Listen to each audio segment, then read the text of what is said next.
Isang mapagpalang umaga po mga kapatid.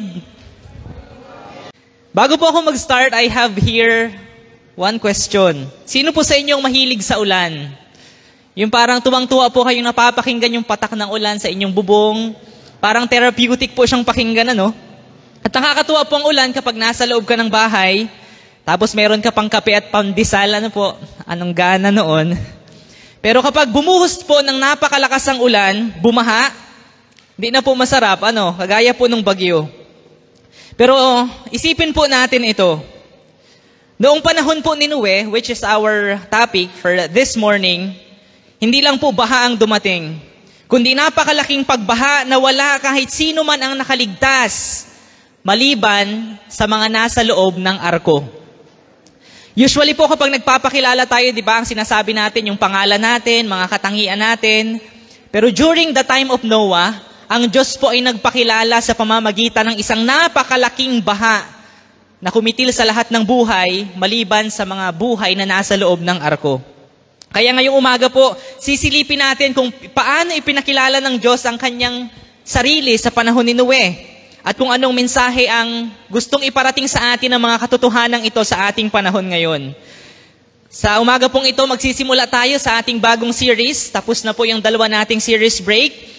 At ang serye po natin ay iikot sa mga kwento na nasa loob ng aklat ng Genesis. At unang-una na nga po dyan ay ang tungkol sa napakalaking baha at ang karakter o ang tauhan na si Noe na gumanap o ginamit ng Diyos para pangyarihin ang kanyang kalooban sa panahong iyon.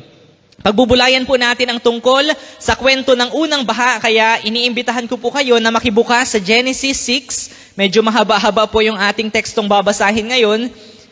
Genesis 6, verse 5, at makakarating po tayo hanggang Genesis chapter 8, verses 1 to 19.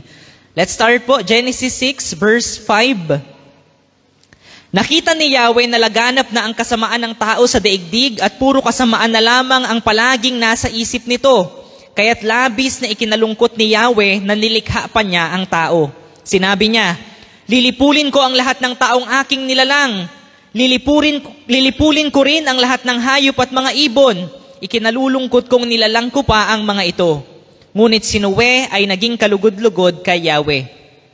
Ito ang kasaysayan ni Noe. Matuwid at mabuting tao si Noe noong kanyang kapanahunan. Namuhay siya ayon sa kalooban ng Diyos. Siya'y may 3 anak na lalaki, sina Shem, Ham at Japhet. Maliban kay Noe, masama ang lahat ng tao sa paningin ng Diyos at laganap ang karahasan sa lahat ng dako. Ito ang kalagayang nakita ng Diyos sa buong daigdig, namumuhay sa kasamaan ang lahat ng tao. Verse 13, sinabi ng Diyos kay Noe, napagpasyahan ko ng lipulin ang lahat ng tao sa daigdig, umabot na sa sukdulan ang kanilang kasamaan. Gugunawin ko sila kasama ng daigdig, kaya gumawa ka ng isang malaking barko na yari sa kahoy na sipres. Lagyan mo ito ng mga silid at pahiran mo ng alkitran ang loob at labas nito.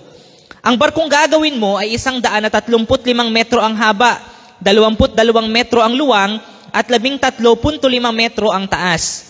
Bubungan mo ito at lagyan ng kalahating metrong pagitan mula sa bubong hanggang sa tagiliran. Gawin mong 3 palapag ang barko at lagyan mo ng pintuan sa tagiliran. Palulubugin ko sa tubig ang buong daigdig at malilipol ang lahat ng may buhay sa balat ng lupa. Ngunit ako'y gagawa ng kasunduan natin. Isama mo ang iyong asawa at mga anak na lalaki, pati mga asawa nila, at pumasok kayo sa barko. Magsakay ka ng isang lalaki at isang babae ng bawat uri ng hayop at ibon upang magpatuloy ang lahi nila. Magsakay ka rin ng tig-iisang pare sa bawat uri ng ibon at hayop at mga gumagapang sa lupa upang magpatuloy rin ang lahi ng mga ito. Maglaan ka ng lahat ng uri ng pagkain para sa inyo at sa kanila. At ginawa nga ni Noe ang lahat ng inutos sa kanya ng Diyos. Chapter 7. Sinabi ni Yahweh kay Noe, pumasok kayong mag-anak sa barko. Sa lahat ng tao'y ikaw lamang ang nakita kong namumuhay ng matuwid. Magdala ka ng 7 pares sa bawat hayop na malinis at 1 pares naman sa di malinis. 7 pares din sa bawat uri ng ibon ang iyong dadalhin. Gawin mo ito upang magpatuloy ang kanilang lahi sa balat ng lupa. Pagkaraan ng 1 linggo, pauulanin ko ng 40 araw at 40 gabi upang lipulin ang lahat ng aking nilikha sa daigdig. At ginawa nga ni Noe ang bawat iniutos ni Yahweh. Si Noe ay 600 taon nang bumaha sa daigdig. Pumasok nga siya sa malaking barko kasama ang kanyang asawa, mga anak, at mga manugang upang maligtas sa baha. Sa bawat uri ng hayop, malinis o hindi, sa bawat uri ng ibon at maliliit na hayop, ay nagsama siya sa barko ayon sa utos ng Diyos. Pagkaraan ng 7 araw, bumaha nga sa buong daigdig. Si Noe ay 600 taong gulang na noon. Noong 17 araw ng 2 buwan, nabuksan ang lahat ng bukal sa ilalim ng lupa. Nabuksan din ang mga bintana ng langit. Bumuhos ang ulan sa loob ng 40 araw at 40 gabi. Pumasok noon sa barko si Noe at ang kanyang asawa, kasama ang kanilang 3 anak na lalaki na sina Shem, Ham at Japhet at ang kanilang asawa. Pinapasok din niya ang bawat uri ng hayop, mailap at maamo, lumalakad at gumagapang sa lupa at bawat uri ng ibon. Isang lalaki at isang babae ng bawat may buhay ang isinama ni Noe, ayon sa utos ng Diyos. Pagkatapos, isinara ni Yahweh ang pinto ng barko. 40 araw na bumaha sa daigdig, lumaki ang tubig at lumutang ang barko. Palaki ng palaki ang tubig habang palutang-lutang naman ang barko. Patuloy pang lumaki ang tubig hanggang sa lumubog ang lahat ng matataas na bundok at tumaas pa ng halos 7 metro sa taluktok ng mga bundok. Namatay ang bawat may buhay sa lupa, mga ibon, maamo at may ilap na mga hayop, lahat ng gumagapang sa lupa at lahat ng tao. Ang lahat ng may hininga sa ibabaw ng lupa ay namatay. Ang mga tao at mga hayop sa daigdig ay nilipol ng Diyos, maliban kay Noe at sa kaniyang mga kasama sa barko. Nagsimulang bumaba ang tubig pagkatapos ng 150 araw. Chapter 8. Hindi nawaglit sa isipan ng Diyos si Noe at ang lahat ng hayop na kasama niya sa malaking barko. Kaya't pinaihip niya ang hangin at nagsimulang humupa ang tubig. Huminto ang mga bukal at tumigil ang pagbuhos ng ulan. Patuloy na humupa ang tubig at pagkaraan ng 150 araw ay mababa na ang baha. Sumadsad ang barko sa bundok ng Ararat noong 17 araw ng 7 buwan. Patuloy ang paghupa ng tubig at ng unang araw ng 10 buwan, lumitaw ang taluktok ng mga bundok. Pagkalipas ng 40 araw, binuksan ni Noe ang bintana ng barko na kanyang ginawa. Pinalipad niya ang isang uwak at ito'y nagpabalik-balik hanggang matuyo ang tubig sa lupa. Pagkatapos nito, pinalipad naman niya ang isang kalapati upang tingnan kung wala ng tubig. Palibhasa'y lagana pa ang tubig, hindi makalapag ang kalapati kaya't nagbalik ito at muling pinapasok ni Noe sa barko. 7 araw pang naghintay si Noe at pagkatapos ay muli niyang pinalipad ang kalapati. Pagbalik nito, kinagabihan, ito'y may tangay ng sariwang dahon ng ulibo. Kaya't natiyak ni Noe, nakati na ang tubig. Nagpalipas ng 7 araw si Noe, saka pinalipad muli ang kalapati. Hindi na ito nagbalik. Noon ay 601 taong gulang na si Noe. Nang unang araw ng unang buwan, inalis ni Noe ang takip ng barko at nakita niyang natutuyo na ang lupa. Nang 27 araw ng 2 buwan, tuyong-tuyo na ang lupa. Sinabi ng Diyos kay Noe, lumabas ka na sa barko kasama ng iyong asawa, mga anak at mga manugang. Palabasin mo na rin ang lahat ng mga hayop na kasama mo, maamo at mailap, gumagapang at lumalakad sa lupa, at pati ang mga ibon. Hayaan mo silang dumami at manirahan sa buong daigdig. At lumabas na nga si Noe at ang kanyang asawa, mga anak at mga manugang. Gayon din, sunod-sunod na lumabas ang lahat ng hayop, mailap at maamo, lahat ng gumagapang at lumalakad, pati ang mga ibon ayon sa kani-kanilang uri. Meron po tayo mga kapatid na 3 katangian ng Diyos na bibigyang pansin or iha-highlight sa umagang ito. At unang-una po dyan, sa tanong na paano nagpakilala ang Diyos sa kwento ng buhay ni Noe, unang-una ang Diyos ay makatarungan. Ang Diyos ay makatarungan. Sabi po sa Genesis 6 verse 3 onwards, sinabi ni Yahweh, hindi ko ipapahintulot na mabuhay ng matagal ang tao, sapagkat siya'y makalaman. Hindi nalalampas sa 120 taon ang kanyang buhay sa daigdig. Verse 5-7, nakita ni Yahweh na labis na ang kasamaan ng tao at wala na itong iniisip na mabuti, kaya't ikinalungkot niya ang pagkalalang sa tao. Sinabi niya, lilipulin ko ang lahat ng taong aking nilalang, lilipurin ko rin ang lahat ng hayop at mga ibon. Bakit ba nilalang ko pa ang mga ito? At sa verse 11 to 13 po, maliban kay Noe, ang lahat ng tao'y masama at laganap ang kasamaan kahit saan. Ito ang kalagayang nakita ng Diyos sa lahat ng dako. Sinabi ng Diyos kay Noe, lilipulin ko na ang lahat ng tao sa daigdig, umabot na sa sukdulan ang kanilang kasamaan. Sa panahon po ni Noe, nakita niya ang labis na kasamaan ng tao. Nakita ng Diyos. Kung sa panahon po natin ngayon, para bang ang lahat ng headline at lahat ng mababasa natin sa Facebook ay puro na lamang mga kasamaan, na ang balita ay palaging magsasabi na may nagnakaw na naman, may nangaliwa na naman, may patayan na naman. At walang iniisip ang mga tao kundi puro mali, puro masama. At sabi po ng talata, umabot na sa sukdulan ang kasamaan. Can you imagine that with me for a second, mga kapatid? What does it look like? Look like na isang lipunan na puro kasamaan na lamang. And not just kasamaan, kundi sukdulang kasamaan. Na-experience nyo na po ba, mga kapatid, yung merong sitwasyon na gumawa ka ng tama, pero parang ikaw pa yung talo?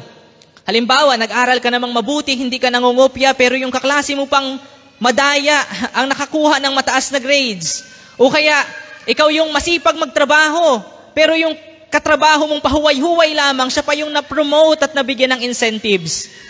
And sa atin pong panahon ngayon, nagbabayad ka ng buwis ng maayos, nagtatrabaho ka, pero ang nakikinabang pala yung mga ganid na politiko.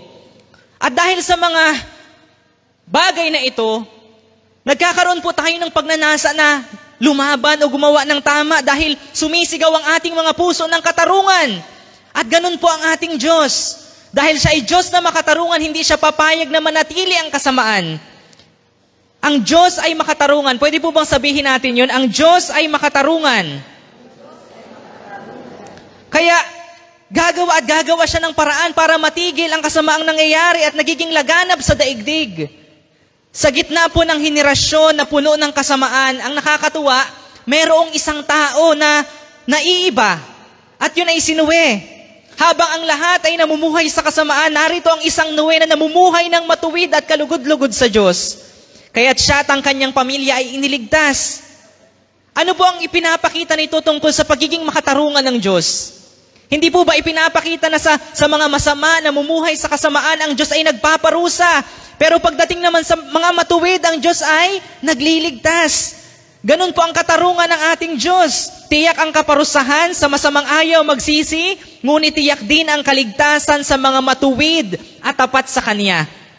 Parang isang coin. Ano po? Ang coin ay merong dalawang side. Yung isa ay nagpapakita ng galit ng Diyos laban sa kasalanan, habang yung isa naman ay nagpapakita ng kanyang pabor at kaligtasan sa mga matuwid. Wala po itong gray area. When we say gray area, it's hindi pwedeng magkalahok yung puti at itim. It's just black and white. Masama kung masama, mabuti kung mabuti. Yung masama, paparusahan. Yung mabuti, gagantimpalaan at ililigtas. Walang gitna.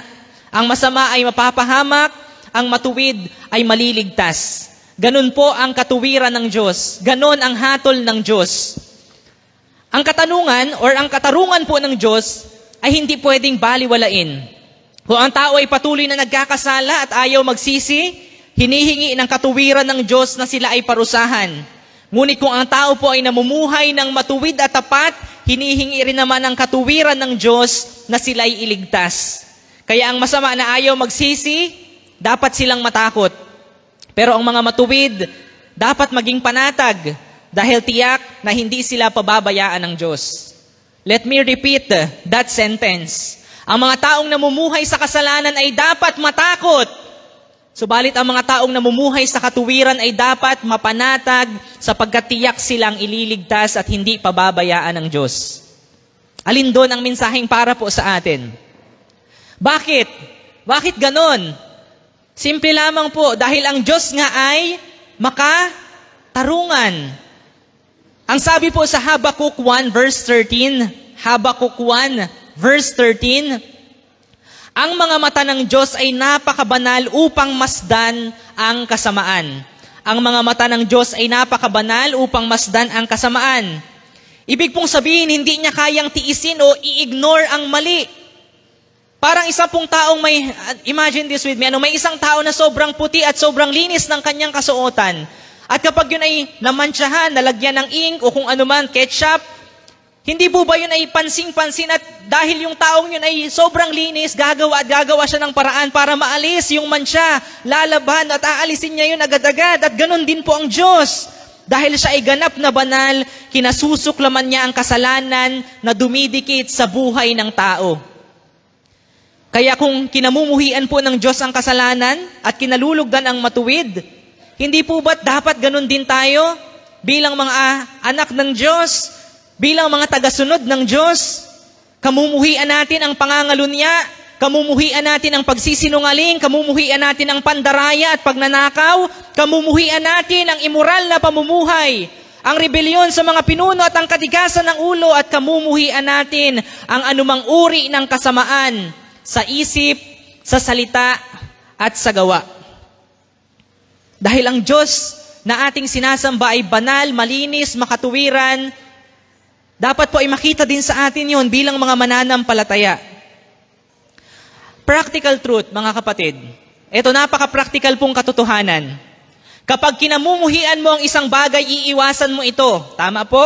Pero kapag minamahal mo ang isang bagay, hahanap-hanapin at gagawin mo ito. Kaya kung mahal mo ang Diyos, natural na kinasusuklaman mo ang kasalanan. Pero kung mahal mo ang kasalanan, natural, babaliwalain mo ang mga paalala, pangaral, at nais ng Diyos na gawin mo. Very practical. So the question is, ano ba ang mas mahal natin? Naalala ko bigla yung isang katotohanan na nadaanan po namin sa aklat na Ano ang Gospel. Ang sabi po doon, ang Kristiyano daw po at ang hindi Kristiyano ay parehong makasalanan. Christian, non-Christian, parehong makasalanan, aligned. Ano po sa sinasabi ng Bible na all have sinned and fall short to God's glory. Pero ang kaibahan po ay ito. Ang hindi Kristiyano, mas mahal ang Diyos kaysa kasalanan. Ulitin ko po, ang hindi Kristiyano, mas mahal ang kasalanan kaysa sa Diyos. Pero ang Kristiyano, mas mahal naman ang Diyos kaysa sa kanyang kasalanan. So, ang tanong po ulit ay ito, ano ang mas mahal mo? Sino ang mas mahal mo? Ang Diyos o ang kasalanan? So, it's a question of what do you love? Who do you love? It's so easy to say kasi mga kapatid na I'm a Christian, Kristiyano po ako, ang daling magpakilala sa Facebook, pag may nakasalubong tayo, ay Kristiyano ka? Ako din, Kristiyano ako. It's so easy to say, pero ano ang mas mahal natin? Mas mahal ba natin ang Diyos kaysa sa ating mga kasalanan? O baka mas mahal natin ang kasalanan kaysa sa Diyos? Dapat minamahal po natin ang Diyos at kinamumuhian or nilalabanan ang kasalanan. Kaya meron pa po ba tayong mga kasalanan na hindi matalikuran? Let us try to evaluate ourselves. May kasalanan pa ba tayong tinatago? May kasalanan pa ba tayong minamahal? Kailangan po nating magpasya. Dahil yung mga taong nilipol ng Diyos sa baha ay labis na minahal ang kasalanan kaysa sa Diyos. Kahit sa kabi-kabila ng paalala at pangaral ni Noe, kahit sa kabila ng katotohanan na nagpahayag ang Diyos na darating ang baha, minahal nila ang kasalanan at binaliwala ang sinabi ng Diyos. Kaya simula ngayon mga kapatid, tayo ay tinatawag na mamuhi sa masama at gawin natin ang nakakalugod sa Diyos. Ang totoo po ay nalulungkot ang Diyos na magparusa. Napansin niyo po yung linya doon sa binasa natin kanina? Na nalungkot ang Diyos na nilikha pa niya ang tao. Hindi siya nagsabing nagkamali ako, na nilikha ko ang tao. Kundi deep inside the heart of God, there is this kind of sadness, this kind of pain, na yung nilikha niya ay naging corrupted, na yung nilikha niya ay lumayo ng todo dun sa kanyang original na disenyo na napakaganda sana. And it pained the heart of God. Pero kahit nasasaktan ang Diyos, nalulungkot ang Diyos, hindi siya nagdalawang isip na magparusa dahil kailangan. Tulad po ng isang magulang na mahal ang anak, I know parents will understand me when I say this. Hindi niya gustong paluin, pero dahil mahal niya, kailangan niyang ituwid. Kasi kung hindi, mas lalo lamang mapapahamak ang bata, mas lalo lamang sasama, mas lalo lamang magiging corrupted, at ganun din po ang Diyos. Mahal niya ang tao, pero dahil siya ay makatarungan, hindi niya po pwedeng palampasin ang kasalanan. Sabi sa Exodus 34 verse 6, hindi pinapalampas ng Diyos ang kasalanan. Kaya kapag ang tao ay ayaw magsisi, tiyak ang hatol. At matuwid lamang ito, sapagkat ang Diyos na lumikha sa atin ay siya ring dapat sundin. Pero ano po ang ginawa ng tao? Nabuhay na parang walang Diyos. Naunawaan niyo po ba yun? Because He is our Creator. Siya ang merong lahat ng karapatan na pasundin tayo.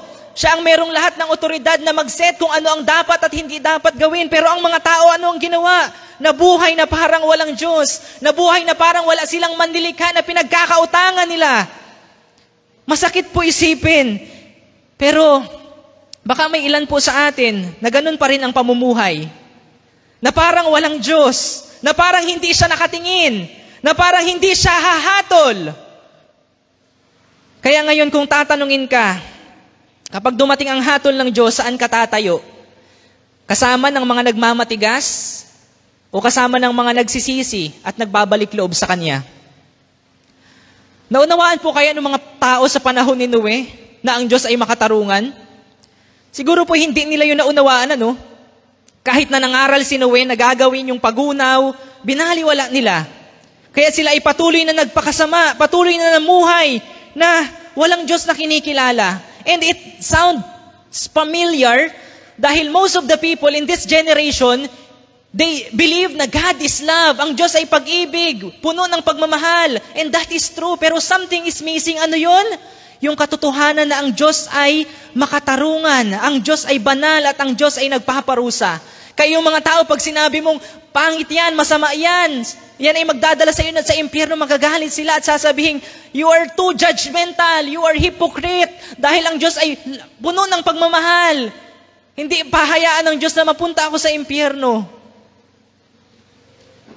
Sa pagbabahagi po ng mabuting balita na ginagawa doon sa Ranso at Bakawan, may mga tao po na na-encounter ang mga kapatid na aware sila, alam nila na ang ginagawa nila ay mali at yun ay magdadala sa kanila sa impyerno. Pero sabi, okay lang sa kanila. At kahit ipaliwanag pa kung gaano kakilakilabot yung impyerno, bali wala lang sa kanila na parang wala lang.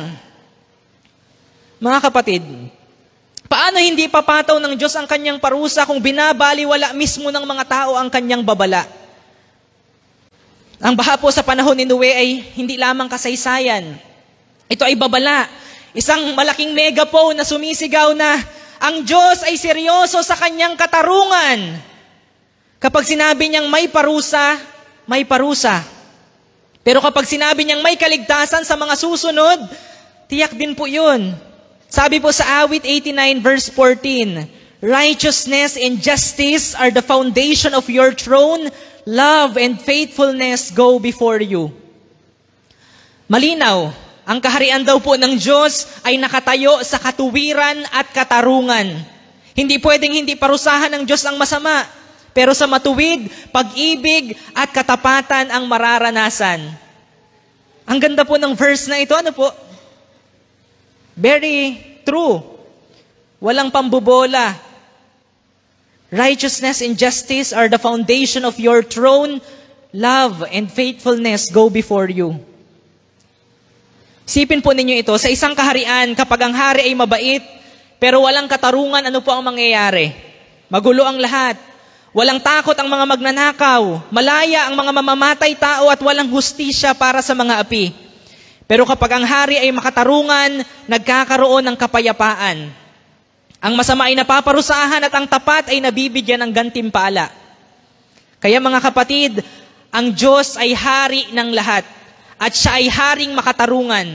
Ang hindi magpapasakop sa hari, tiyak na mapaparusahan, pero ang nagpapasakop, tiyak nakakalingain. Ganyan po kasimple. Bakit? Dahil ang Diyos ay makatarungan. Ang Diyos ay makatarungan. Tingnan po natin yung panahon ni Noe. Ang mga tao noon namuhay ayon sa gusto nila. Walang Diyos na kinikilala. Walang Diyos na sinusunod. Pero mga kapatid, hindi papayag ang Diyos na mamuhay tayo ayon sa ating sariling gusto lamang. Isang araw, tayo po ay magsusulit. At sa araw na iyon, ipapalasap niya ang hatol sa kasamaan. Pero ipaparanas din niya ang kalinga at kaligtasan sa mga nagpapasakop sa kanyang paghahari. Wala na pong mas dakilang pasya kundi ang magpasakop sa ating hari, mga kapatid. Sapagkat siya ay haring makatarungan. Dahil ang Diyos ay makatarungan, ang pagpaparusa ng Diyos ay napakatindi at kakilakilabot. Ngunit sa taong matuwid, ang pagliligtas ay tiyak. Ang sabi po sa Genesis 7:19-24, Genesis 7, ang tubig ay patuloy na lumaki hanggang lumubog ang lahat ng bundok at tumaas pa ng 25 talampakan sa taluktok ng pinakamataas na bundok at hindi humupa ang tubig sa loob ng 150 araw.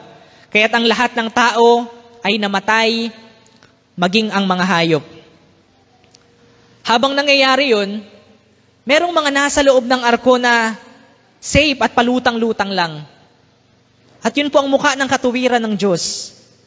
Sa panahon ng baha, walang nakaligtas. Walang natirang buhay kahit isa.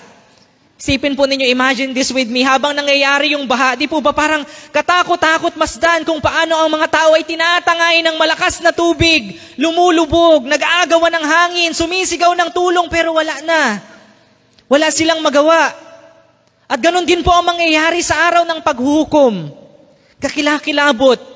Katakot-takot ang parusang ipapataw ng Diyos sa mga taong hindi nagsisi at hindi nagbalik loob sa Kanya. Napakatindi ng pagpaparusa sa impyerno dahil napakasama at napakatindi ng kasalanan. Pero sa kabilang banda, sa taong matuwid, ang gantimpala ng Diyos ay kagilagilalas at kamangha-mangha. Kaya sabi ko po kanina, sa mga taong masama, namumuhay sa kasalanan, dapat matakot. Ang mga taong nabubuhay sa katuwiran at sa pagsunod sa Diyos, dapat mapanatag. At hindi lang basta mapanatag, kundi masabik, manabik. Dahil ang naghihintay na gantimpala ay kagilagilalas at kamangha-mangha. Sabi po ng talata, ang mga bagay na inihanda ng Diyos ay hindi pa nakikita ng mata at hindi pa naririnig ng tainga. Hindi kayang isipin ng tao ang kagandahan at kaligtasan na naghihintay sa mga nagpapasakop sa Diyos. Kaya tanong po sa ating lahat ngayon, namumuhay pa rin po ba tayo sa kasalanan? Ilang beses ka nang pinayuhan ng mga taong malapit sa iyo, mga taong mahal ka pero binaliwala mo? Gaano pa karaming babala ang kailangan mo bago ka magsisi at bumalik sa Diyos? Mga kapatid, kung marami nang nagpapayo sa atin, talikuran po natin ang kasalanan. Makinig tayo. Pagsisihan ang ating mga nagawa at talikuran ang mga ito.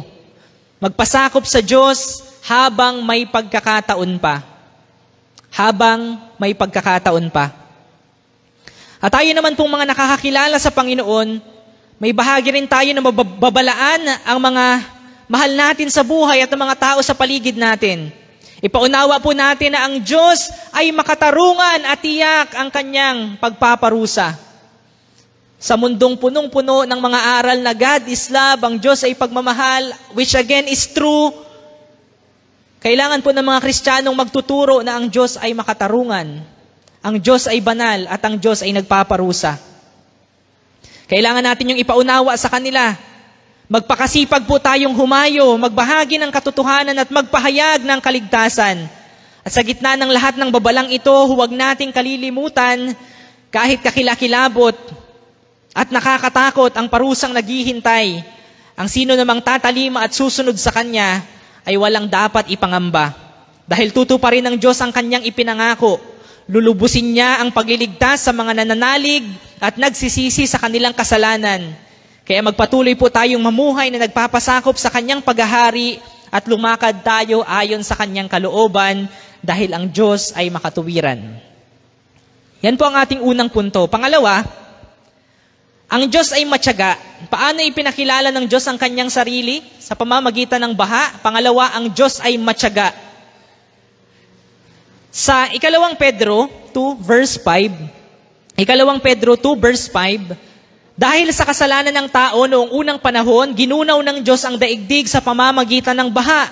Wala siyang iniligtas maliban kay Noe na nangaral tungkol sa matuwid na pamumuhay at ang 7 niyang kasama. Sa New International Version po ay tinawag si Noe na preacher of righteousness Sa New Living Translation naman, Noah warned the world of God's righteous judgment. Habang ginagawa po ni Noe ang arko, siya pala ay hindi lamang nakafocus dun sa paggawa ng barkong ito, kundi sabi po nung talata, siya ay abala rin sa pangangaral ng salita ng Diyos. Araw-araw, habang pinupukpok ang martilyo, tila ba sinasabayan niya yung martilyo ng katotohanan na ipinapalo sa puso ng mga tao.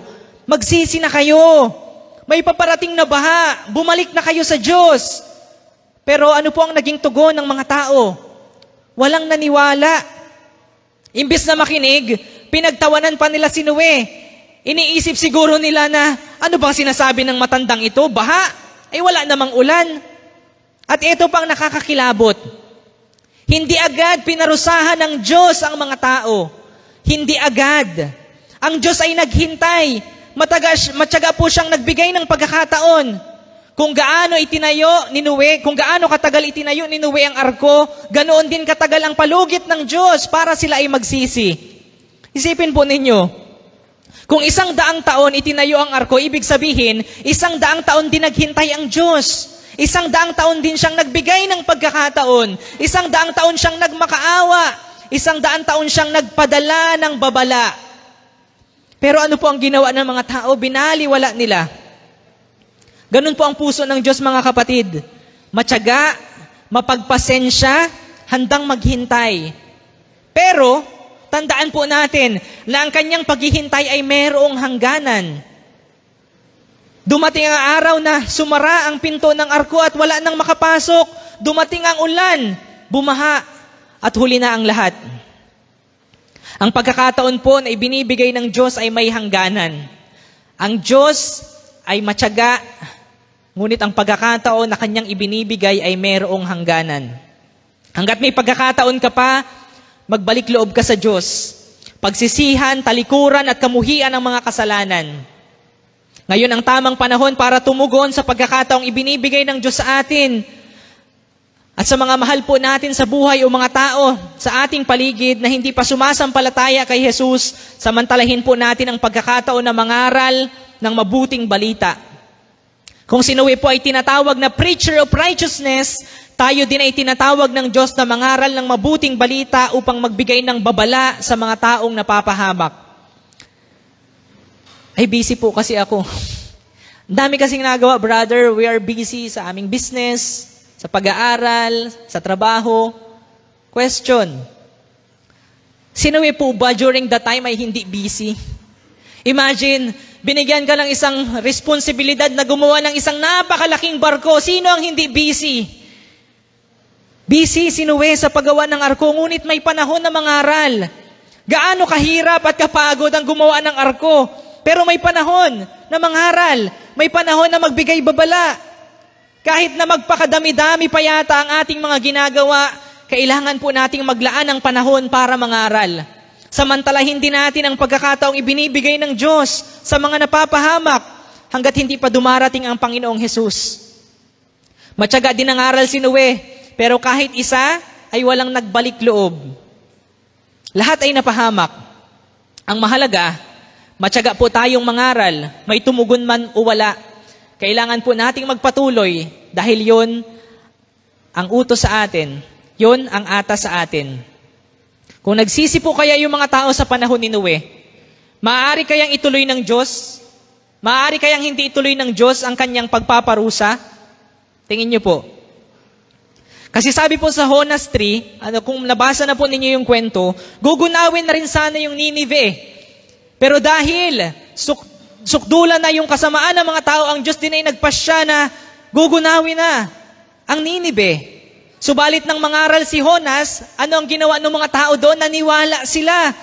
Ipinag-utos ng hari na mag-ayuno at magdamit ng sako bilang tanda ng lubos na pagsisisi at pagtalikod sa kanilang mga kasalanan. Lahat ay taimtim na nananalangin, pinagsisihan ang lahat ng nagawang kasalanan at tinalikdan ang masamang pamumuhay. Ang sabi ng hari, baka sa paraang ito'y mapawi ang galit ng Diyos. Magbago siya ng kanyang pasya at hindi na ituloy ang balak na paglipol sa atin. At sa verse 10, Nakita ng Diyos ang kanilang pagtalikod sa kasamaan, kaya hindi itinuloy ang paghunaw sa Ninive. Hindi itinuloy ng Diyos dahil sila ay tumalikod sa kasamaan.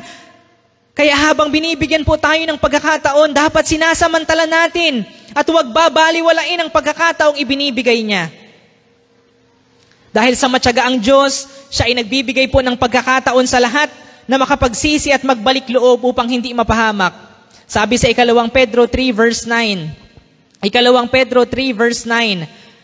Ang Panginoon ay hindi nagpapabaya sa kanyang pangako tulad ng inaakala ng ilan. Hindi pa niya tinutupad ang pangakong iyon alang-alang sa inyo. Binibigyan niya ng pagkakataon ng lahat na makapagsisi at magbalik loob sa Diyos sapagkat hindi niya nais na kayo'y mapahamak.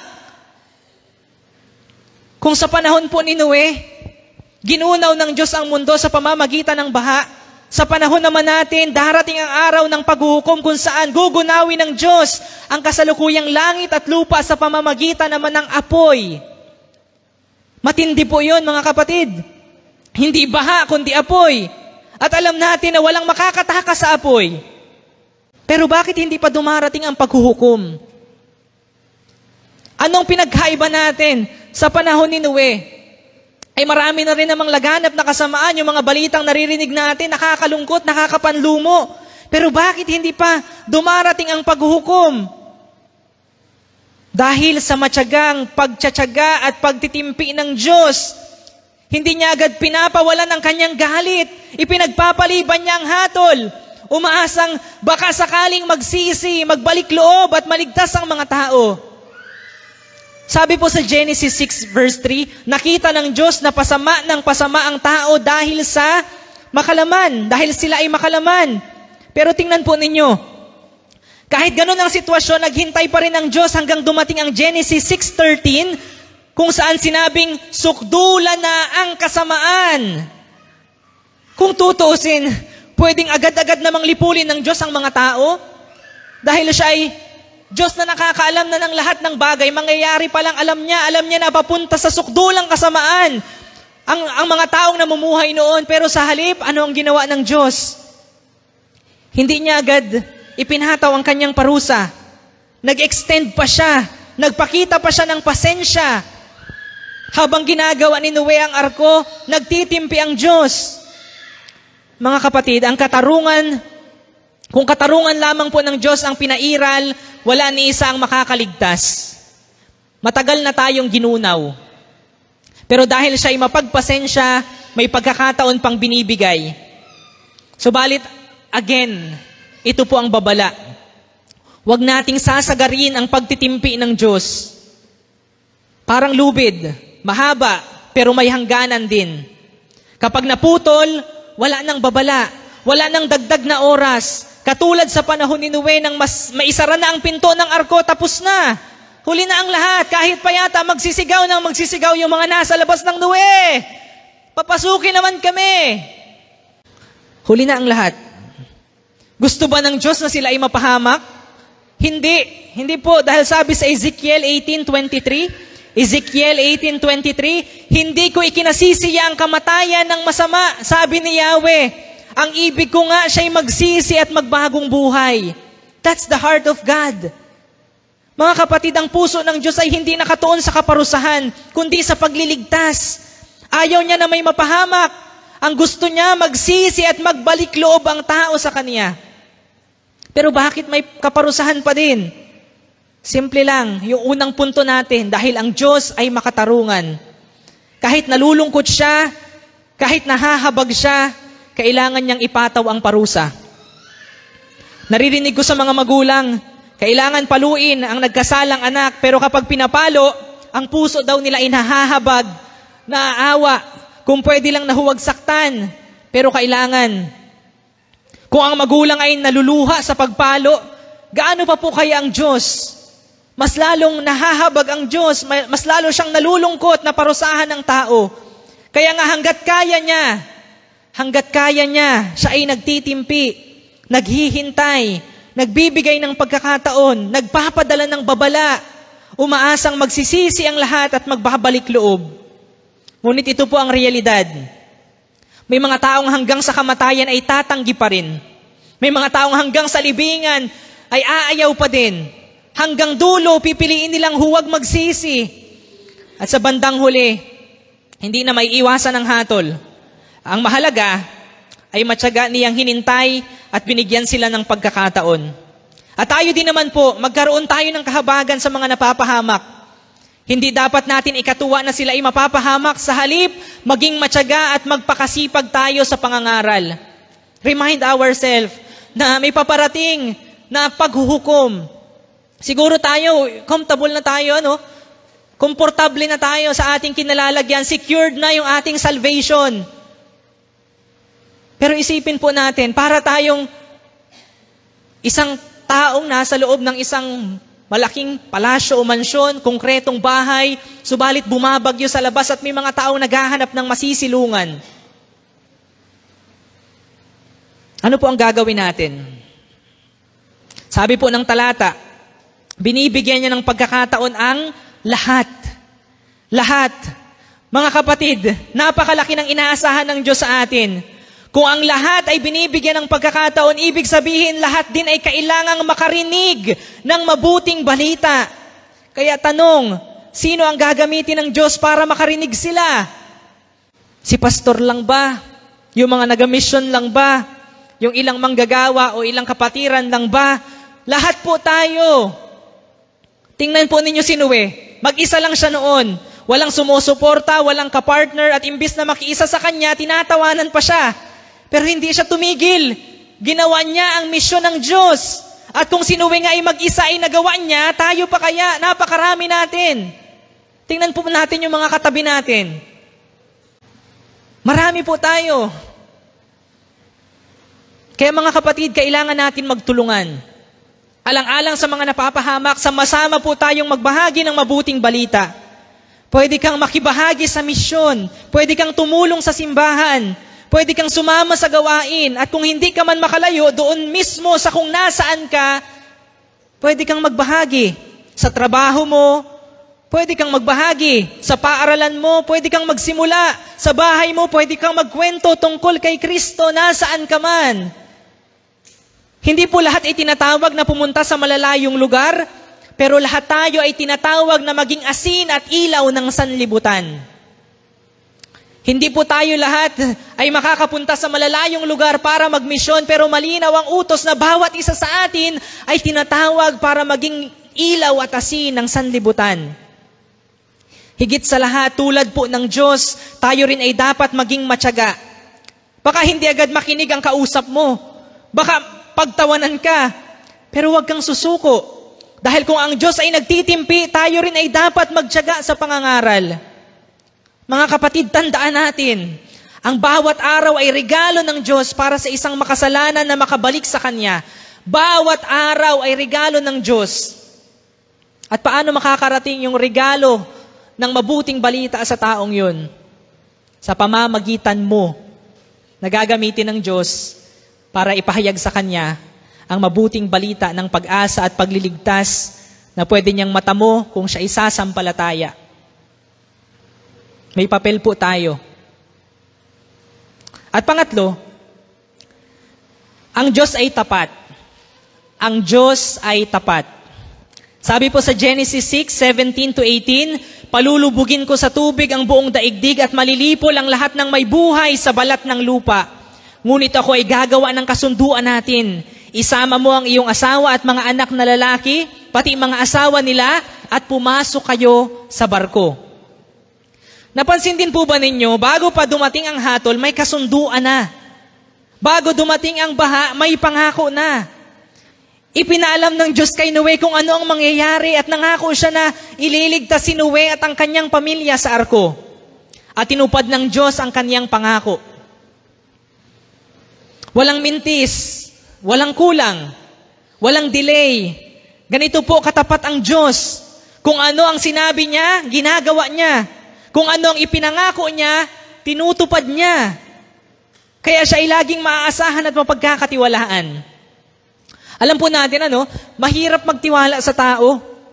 Hindi lahat ay madaling pagkatiwalaan, lalo na kapag may trust issues ka. Sino po dito yung may trust issues? Yung minsan ka nagtiwala, nagmahal, pero someone betrayed you, someone na pinagkatiwalaan mo ay niloko ka. Ang hirap kaya na magtiwala sa tao. Pero ni minsan ba ay binigo tayo ng Diyos? Ni minsan ba ay binitray tayo ng Diyos? Ang Diyos ay iba. Siya ay tapat. Siya ay totoo sa kanyang salita. Hindi siya nagsisinungaling. Hindi siya nakakalimot. Hindi siya nagmimintis.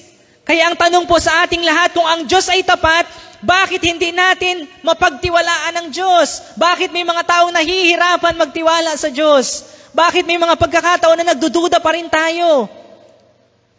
Na kanina ang problema. Pero we have to remember that God is faithful. Ang Diyos ay matapat. Mga kapatid, kung may pangako ang Diyos sa iyo, asahan mo at pagkatiwalaan mo.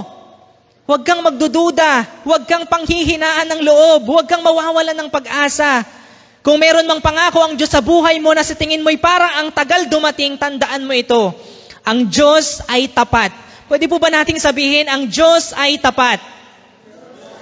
And let us declare, kung ano man yung mga bagay na hinihintay natin mula sa Diyos, remind ourselves that God is faithful. Hindi niya nakakalimutan ang kanyang sinabi.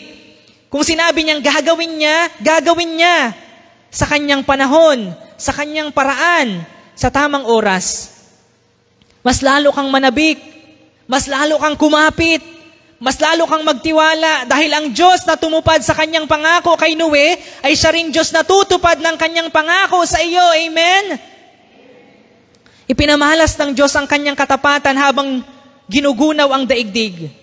Tiniyak ng Diyos na ang arkong sasakyan nila ay matibay, hindi mawawasak. Kapag nanunood tayo ng mga pagbaha, makikita natin na aanod ang bahay, nawawasak ang tulay. At gaano kaya katindi yung dilubyong dala nung napakalaking baha na kahit yung pinakamataas na bundok ay lumubog. Pero sa kabila ng lahat ng yun, nanatili silang ligtas. Dahil kaya maganda at pulido yung arko na ginawa ni Noe. Dahil kaya hindi malakas yung alon. O baka dahil may isang matapat na Diyos na nag-ingat sa kanila dahil meron siyang pangako na ililigtas niya si Noe at ang kanyang sambahayan. Sa Genesis 8:1a, hindi nawaglit sa isipan ng Diyos si Noe at ang lahat ng hayop na kasama niya sa malaking barko. Kaya't pinaihip niya ang hangin at nagsimulang humupa ang tubig. Huminto ang mga bukal at tumigil ang pagbuhos ng ulan. Wala pong segundo na kinilimutan sila ng Diyos. Tiniyak ng Diyos na ligtas ang lahat. Paano kaya kung ang Diyos ay parang tao na nangako, pagkatapos ay nakalimutan yung kanyang pangako? Ay baka ilang taon na, ilang henerasyon na ang dumanay, nandun pa rin sina Noe at hindi pa nahupa ang tubig. Baka kalansay na sila ay hindi pa nababa ang baha. Paano kung nawaglit sa isipan ng Diyos ang mga nasa loob ng arko? Ano kaya ang mangyayari? Dahil hindi nawaglit sa isipan ng Diyos ang sabi sa talata, kaya't pinaihip niya ang hangin at nagsimulang humupa ang tubig. Dahil ang Diyos ay tapat, gumawa siya ng paraan upang humupa ang tubig. Kung magtatagal pa sila sa loob ng arko, baka sila ay magkulang na ng pagkain, inumin, sila ay mapahamak. Pero hindi po sila pinabayaan ng Diyos dahil siya ay tapat. Alam niyo po ba, kung lahat ng hayop ay nandoon, kasama kunwari ang elepante po ay kumakain ng 1,000 kilo ng pagkain sa isang araw. At imagine kung aabutin pa sila ng matagal, saan mang gagaling yung ganong pagkain? Wala namang farm, walang mga prutas o halaman na pwedeng kunin lang sa paligid at ang kailangan nilang pagkasyahin ay yung naipon lamang ni Noe na nasa loob ng arko. Sabi po sa unang Korinto 10:13, wala pang pagsubok na dumating sa inyo na dinanas ng lahat ng tao. Tapat ang Diyos at hindi niya ipapahintulot na kayo'y subukin ng higit sa inyong makakaya. Sa halip, pagdating ng pagsubok, bibigyan niya kayo ng lakas upang mapagtagumpayan iyon. Mga kapatid, ang ganda po ng pangakong ito. Sinasabi ng Diyos, wala pang pagsubok, nakakaiba sa iyo.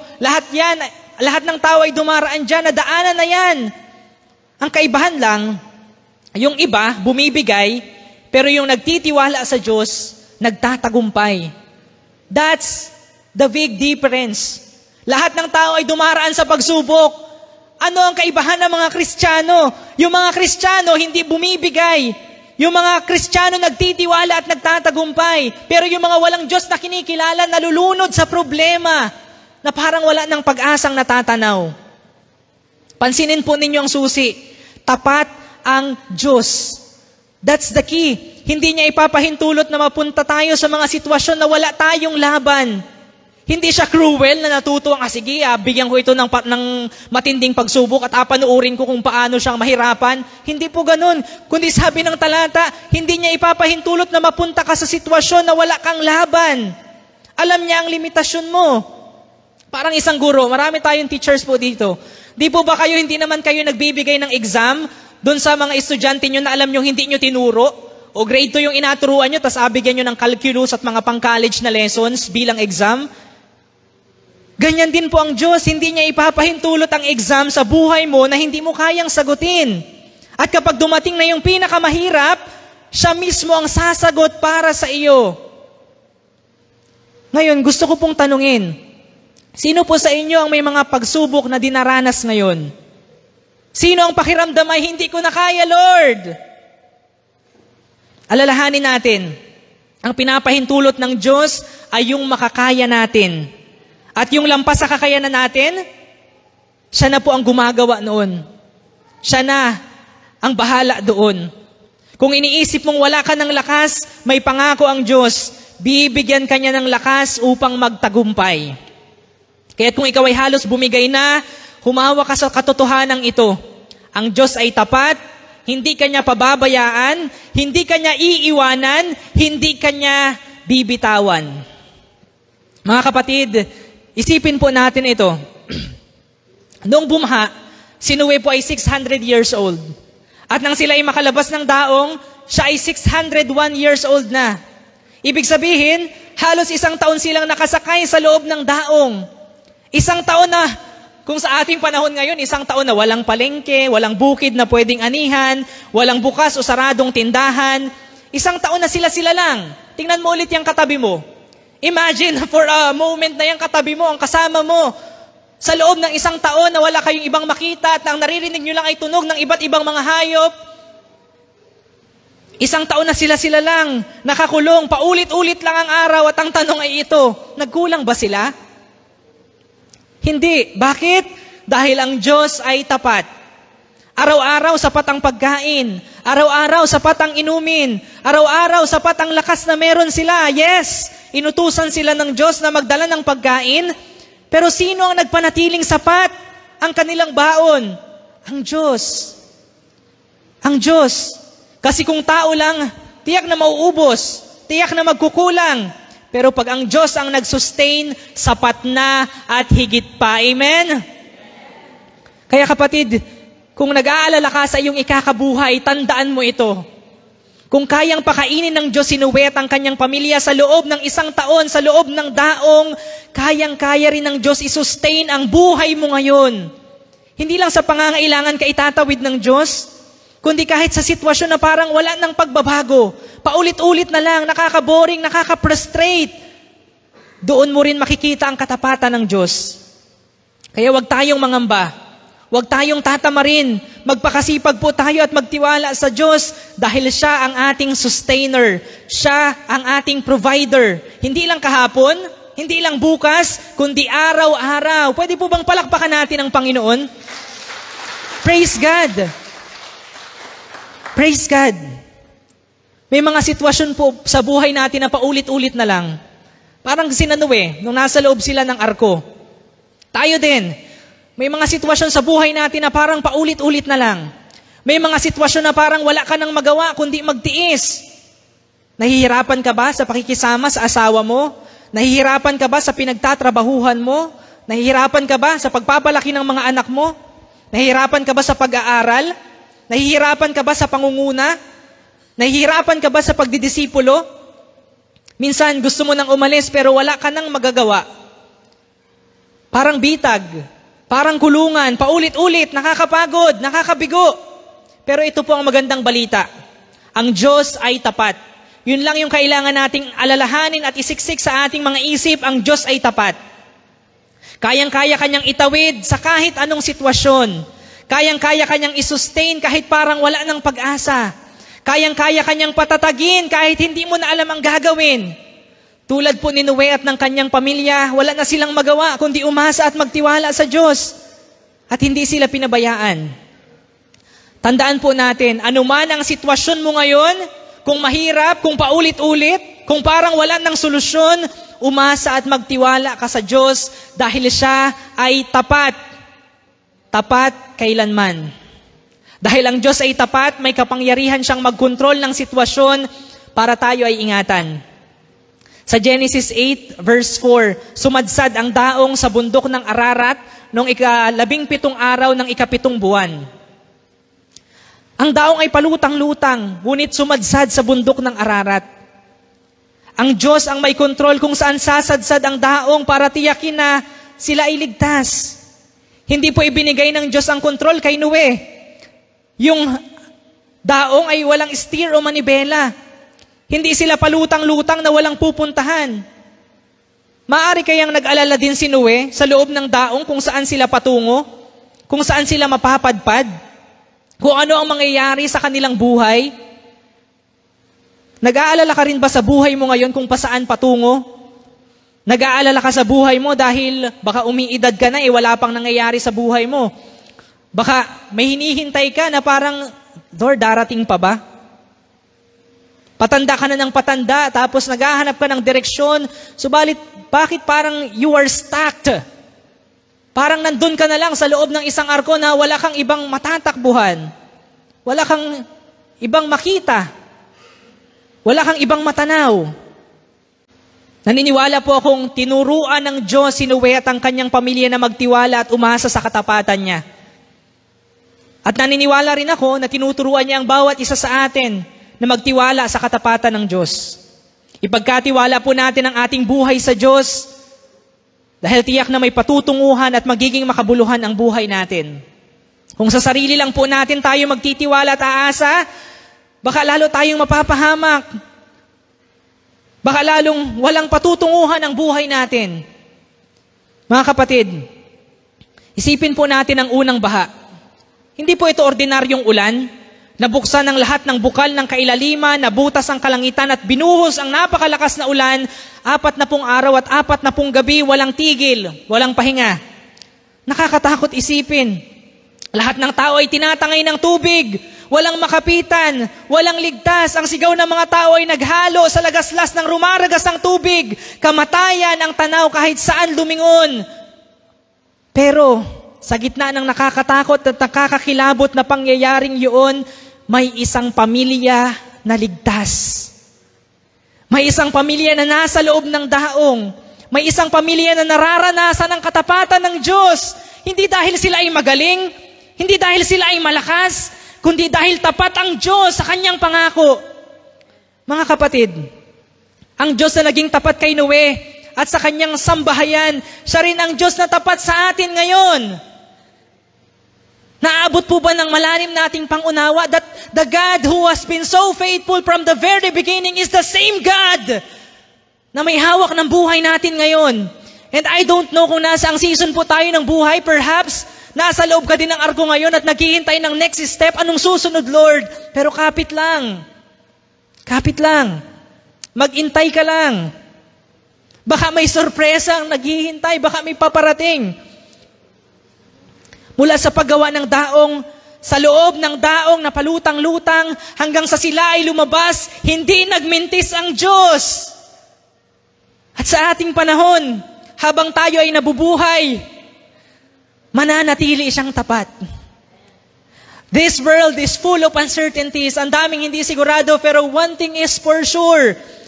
Ang Diyos ay mananatiling tapat because that is who He is. Kaya anuman ang ating pinagdadaanan, ang kailangan lang natin ay magtiwala at umasa sa kanyang katapatan. Sa kwento po ng baha, nakita natin kung paano nagpakilala ang Diyos. Una, siya ay makatarungan, nagpaparusa sa masama, ngunit nalulugod sa matuwid. Pangalawa, siya ay matyaga, nagbibigay ng pagkakataon para sa tao na magsisi at magbalik loob. At pangatlo, siya ay tapat. Tinutupad ang kanyang pangako sa mga nagtitiwala sa kanya. Ganyan tayo pinakikitunguhan ng Diyos hanggang ngayon. Ang nangyari noong panahon ni Noe ay nagsisilbing babala at paalala sa atin. Mamuhay tayo sa mundong ito na siya lamang ang kinikilala, sinasamba at kasama.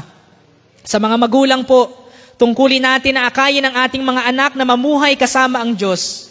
Kung may asawa, kayo naman po ay iniimbitahan, lalo na kung hindi pa mananampalataya, responsibilidad ninyo na akayin din sila kay Kristo. At sa mga nagnanais mag-asawa, piliin natin ang kalooban ng Diyos upang magkaroon tayo ng henerasyong kumikilala, sumasamba at naglilingkod sa Kanya. Kaya sama-sama tayong manalangin, mga kapatid. Sabihin natin, Panginoon, bumuo ka ng henerasyong kumikilala at sumasamba sa iyo. Sama-sama din tayong mamuhay kasama ang Diyos, tulad po ni Noe, na nanatiling matuwid sa gitna ng mundong wala nang kinikilalang Diyos.